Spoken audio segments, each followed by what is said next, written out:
In today's class, 10th class English medium second chapter.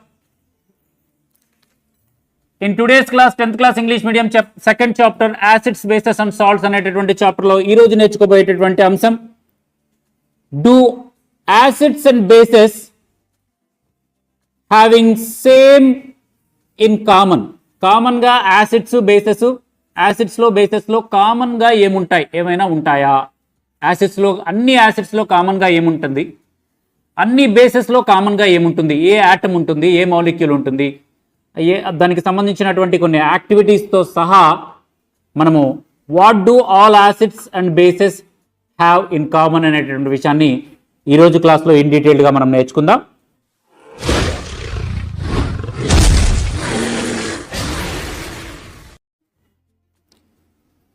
Acids, bases and salts 10th class English medium chemistry second చాప్టర్లో what do all acids and bases common. యాసిడ్స్లో బేసెస్లో అంటే యాసిడ్స్లో బేసెస్లో కామన్గా ఏముండవు, అన్ని రకాల యాసిడ్స్లో కామన్గా ఒక థింగ్ ఉంటుంది, అన్ని రకాల బేసెస్లో కామన్గా ఒక థింగ్ ఉంటుంది. అదేంటో ఇప్పుడు మనం చూద్దాం. చూడండి, ఇక్కడ ఒక చిన్న యాక్టివిటీ. ఈ యాక్టివిటీ చేసిన తర్వాత మనకి ఈజీగా అర్థమైంది ఏముంది యాసిడ్స్లో బేసెస్లో అని. చిన్న యాక్టివిటీ చేసిన తర్వాత all acids generate hydrogen gas. ఇది మనం అంతకుముందు చూసాం. దేంట్లో all acids are react with metals and form hydrogen gas. అన్ని యాసిడ్స్ కూడా ఏ మెటల్ తీసుకోరు, కాపర్తో హైడ్రోక్లోరిక్ యాసిడ్ కలిపిన, కాపర్తో నైట్రిక్ యాసిడ్ కలిపిన, సల్ఫ్యూరిక్ యాసిడ్ కలిపిన, ఏ యాసిడ్ అయినా సరే మెటల్స్తో కలిస్తే హైడ్రోజన్ గ్యాస్ ఇస్తుంది. ఇది కూడా ఒక కామన్ లాగా కనపడుతుంది, రియాక్షన్ విత్ మెటల్స్. అయితే so hydrogen seems to be common in all acids. దీనిని బట్టి మనం ఏం చెప్పొచ్చు, అన్ని యాసిడ్స్లో హైడ్రోజన్ కామన్గా ఉంటుంది. అన్ని యాసిడ్స్లో హైడ్రోజన్ కామన్గా ఉంటుంది. యాసిడ్స్ అన్ని ఏం చేస్తాయి, ఎప్పుడైతే మెటల్తో రియాక్షన్ జరిపిందో ఆ మెటల్లో హైడ్రోజన్ ఉండదు కదా, దేంట్లో ఉంటుంది మరి హైడ్రోజన్? ఇప్పుడు ఒకటే చూడండి మీరు, మనం ఎప్పుడైతే యాసిడ్స్ హైడ్రోజన్ని రిలీజ్ చేశాయో మెటల్స్తో రియాక్షన్ జరిపినప్పుడు, అంతకుముందు మనం చూసాం. ఎక్కడుంది అది? ఇక్కడ చూడండి. ఒక యాసిడ్ H2SO4 అనేటటువంటి ఒక యాసిడ్ మెటల్తో రియాక్షన్ జరిపితే ఎలా ఉంటుంది అనేది దీన్ని బట్టి ఒకసారి గమనించండి. ఇక్కడ హైడ్రోజన్ దేంట్లో ఉంది? యాసిడ్లో ఉంది. మెటల్తో రియాక్షన్ జరిపినప్పుడు దేని నుంచి హైడ్రోజన్ బయటకు వస్తుంది? యాసిడ్ నుంచి వస్తుంది. అంటే ఏం అర్థం చేసుకోవచ్చు మనం, యాసిడ్లో హైడ్రోజన్ ఉంది. ఇక్కడ కూడా చూడండి, ఇక్కడ బేస్ ఇది, దీని గురించి చెప్పినప్పుడు చెప్తాను. యాసిడ్లో హైడ్రోజన్ గ్యాస్ ఉంటుంది ప్రతి యాసిడ్లో కూడా. HCl తీసుకోండి, HClలో హైడ్రోజన్ ఉంటుంది. NH3 తీసుకోండి, NH3 హైడ్రోజన్ ఉంటుంది. H2SO4 హైడ్రోజన్ ఉంటుంది. CH3COOH ఎసిటిక్ యాసిడ్, దీంట్లో కూడా హైడ్రోజన్ ఉంటుంది.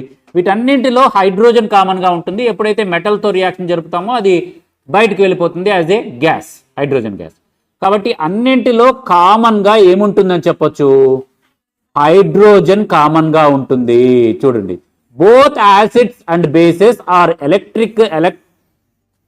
Electrolysis with means that they are good conductors of electricity. ఇది ఒక చిన్న మ్యాటర్.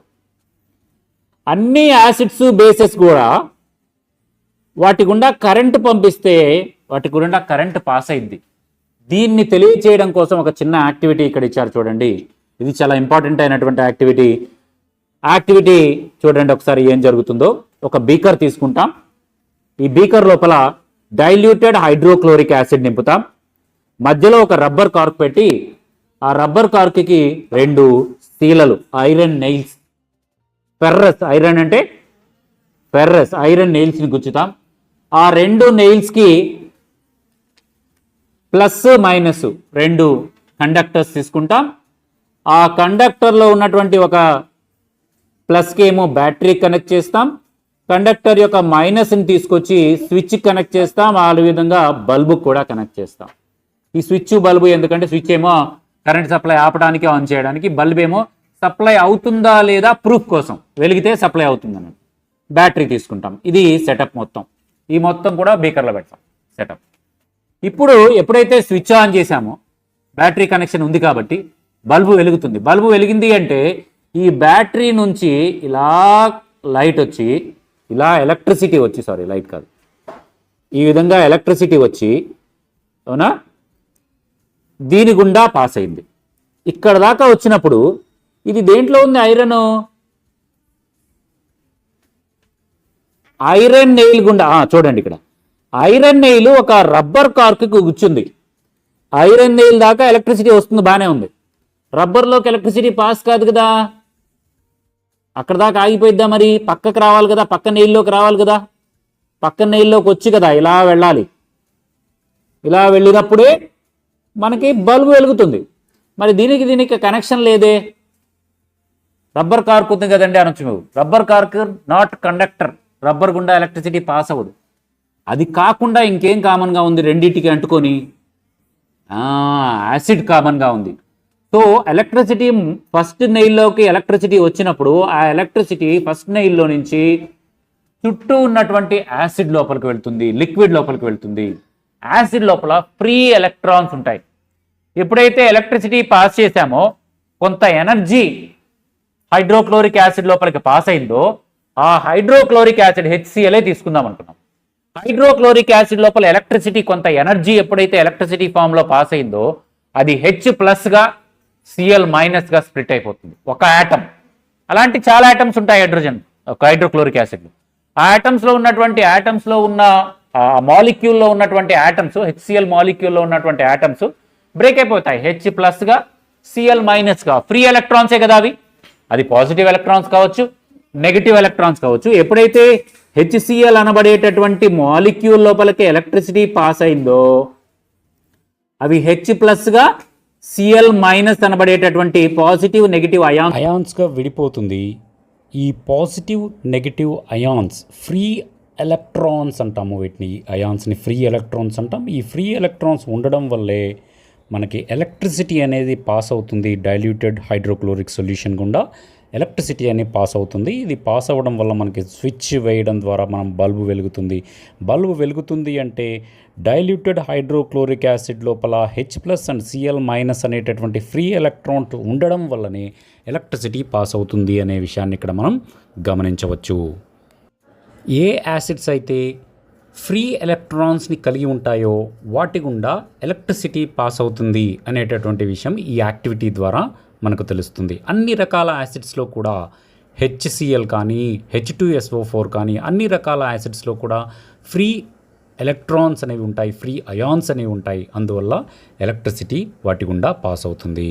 ఇక్కడ మనకి అన్ని రకాలైనటువంటి యాసిడ్స్ లైక్ ఇక్కడ మనం తీసుకున్నది HCl కావచ్చు, కానీ H2SO4 అదేవిధంగా NH3 CH3COOH acetic acid, nitric acid అన్ని రకాల యాసిడ్స్లో కూడా ఎగ్జాంపుల్కి ఇక్కడ H2SO4 హైడ్రోక్లోరిక్ యాసిడ్లో కూడా మనము ఈ HClకి బదులుగా హైడ్రోక్లోరిక్ యాసిడ్ని తీసుకొని ఇదే యాక్టివిటీ కనుక చేసినట్లయితే ఇది H2SO4ని తీసుకొని ఇదే యాక్టివిటీ చేసినట్లయితే H+గా SO4- విడిపోవడం జరుగుతుంది.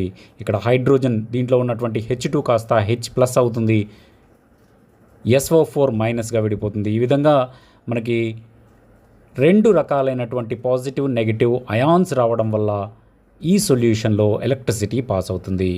ఈ విధంగా మనము ఏ యాసిడ్లో అయినా సరే ఎలక్ట్రిసిటీ పాస్ చేయడం ద్వారా వాటిలో నైట్రిక్ యాసిడ్ కూడా అంతే. నైట్రిక్ యాసిడ్ NH3 గమనించినట్లయితే దీంట్లో H+గా NO3- అయాన్స్గా విడిపోతాయి. ఈ విధంగా అన్ని రకాల యాసిడ్స్లో కూడా ఎలక్ట్రిసిటీ పాస్ అవుతుంది because of free electrons are there.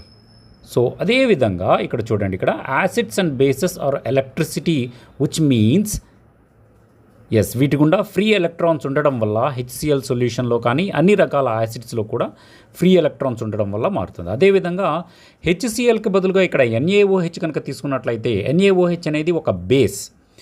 యాసిడ్స్లో ఏ విధంగా అయితే ఫ్రీ అయాన్స్ ఉండడం వల్ల ఎలక్ట్రిసిటీ పాస్ అవుతుందో అదేవిధంగా బేసెస్లో కూడా అయాన్స్ ఉంటాయి. యాసిడ్స్ లోపలికి ఎలక్ట్రిసిటీ పాస్ చేసినప్పుడు ఏ విధంగా అయితే యాసిడ్స్ లోపల వాటర్ మాలిక్యూల్స్తో కలిసి ఉండడం వల్ల యాసిడ్స్ విత్ వాటర్ మాలిక్యూల్స్తో కలిసి ఉండడం వల్ల H+ అండ్ Cl- కానీ రకరకాల యాసిడ్స్లో రకరకాలైనటువంటి ఫ్రీ ఎలక్ట్రాన్స్ ఏవైతే ఉన్నాయో, వాటర్ మాలిక్యూల్స్ ప్రజెంట్ అవ్వడంలో ఫ్రీ మాలిక్యూల్స్ ఏవైతే ఉన్నాయో, అదేవిధంగా NaOHలో కూడా Na plus and OH minus అనేటటువంటి ఫ్రీ అయాన్స్ ఉంటాయి. వాటర్తో మిక్స్ చేసినటువంటి NaOHని తీసుకుంటే వాటర్ డైల్యూటెడ్ లేదా యాక్యువస్ NaOH, యాక్యువస్ సోడియం హైడ్రాక్సైడ్లో Na plus and OH minus అనేటటువంటి అయాన్స్ ఉంటాయి. సో ఇక్కడ బేసెస్లో OH మైనస్ అయాన్స్ ఉంటాయి ఎక్కువగా. అదేవిధంగా యాసిడ్స్కి వచ్చేటప్పటికి H ప్లస్ అయాన్స్ ఉంటాయి. సో NH3లో H ప్లస్ అయాన్స్ ఎక్కువగా ఉంటాయి. బేసెస్లో NaOH గమనించినట్లయితే దీంట్లో OH మైనస్ ఎక్కువగా అయాన్స్ ఉంటాయి. యాసిడ్స్ అయినా బేసెస్ అయినా ఏవైనా సరే వాటిలో పాజిటివ్ లేదా నెగిటివ్ అయాన్స్ ఉండడం వల్ల అవి good electricity conductors, good conductors of ఎలక్ట్రిసిటీగా తీసుకుంటాం. Acids and bases are electricity which means they are good conductors of electricity. Acids and bases both produces ions in water solution. Water solution ఇందాక మీకు చెప్పాను, యాక్యువస్ సొల్యూషన్ని water మాలిక్యూల్స్తో కలపబడినటువంటి acids బేసెస్లో మాత్రమే ions ఉంటాయి. యాసిడ్స్లో అయితే H plus ions ఉంటాయి, బేసెస్లో అయితే OH మైనస్ అయాన్స్ ఉంటాయి. So ఇక్కడ చూడండి, acids releases hydrogen H plus ions and bases releases hydroxide OH minus ions. This process of mixing of acids and bases with water is called dilution. ఇది ఒక exothermic reaction. దీంట్లో heat release అవుతుంది, exothermic reaction. ఇక్కడ water mix చేయడం ద్వారా free ions release అవుతున్నాయి. యాసిడ్స్లో అయితే positive ions release అవుతున్నాయి, బేసెస్లో అయితే నెగిటివ్ అయాన్స్ రిలీజ్ అవుతున్నాయి. కాబట్టి ఈ అయాన్స్ వల్ల వీటిని కండక్టర్స్గా తీసుకోవచ్చు. Ions in presence of solution, water solution presence అప్పుడు ఇలా జరుగుతూ ఉంటుంది. సో దీని తర్వాత గమనించినట్లయితే what happens to an acid. చూడండి, ఇక్కడ H ప్లస్, యాసిడ్లో అయితే H ప్లస్ ఉంటుంది, బేసెస్లో అయితే OH మైనస్ ఉంటుంది. వీటి వల్ల మనకి ఎలక్ట్రిసిటీ పాస్ అవ్వడం జరుగుతుంది. ఇలా మిక్స్ చేయడం అనేది మనకి డైల్యూషన్ అంటాము. ఇది ఒక ఎగ్జోథర్మిక్ రియాక్షన్గా చెప్పాము మనం. సో తర్వాత గమనించినట్లయితే what happens to an acid or base in water solution. ఇందాక నుంచి చెప్తున్నాం, వాటర్ సొల్యూషన్ ఉంటేనే H plus ions OH minus ions వస్తాయి యాసిడ్స్లో బేసిస్లో అని చెప్పాను. చూడండి, acid in water solution dissociates H plus ions and bases when dissolved in water OH produces OH minus ions. Acids వాటర్లో డిజాల్వ్ అయితేనేమో H ప్లస్ అయాన్స్ని ఇస్తాయి, బేసెస్ వాటర్లో డిజాల్వ్ అయితేనేమో OH మైనస్ అయాన్స్ని ఇస్తాయి. ఈ విధంగా మనకి యాసిడ్స్ H ప్లస్ అయాన్స్ని, బేసెస్ OH మైనస్ అయాన్స్ని కలిగి ఉండడం వల్ల, ఫ్రీ ఎలక్ట్రాన్స్ ఉండడం వల్ల వాటిలో ఎలక్ట్రిసిటీ పాస్ అవ్వడం జరుగుతుంది. రైట్, ఈ విధంగా మనకి యాసిడ్స్ బేసెస్ గుండా ఎలక్ట్రిసిటీ పాస్ అవుతుంది. యాసిడ్స్ బేసెస్ గుండా ఎలక్ట్రిసిటీ పాస్ అవ్వడానికి కారణం వాటిలో ఉన్నటువంటి ions, positive and negative ions వల్ల ఇలా జరుగుతుంది. రైట్.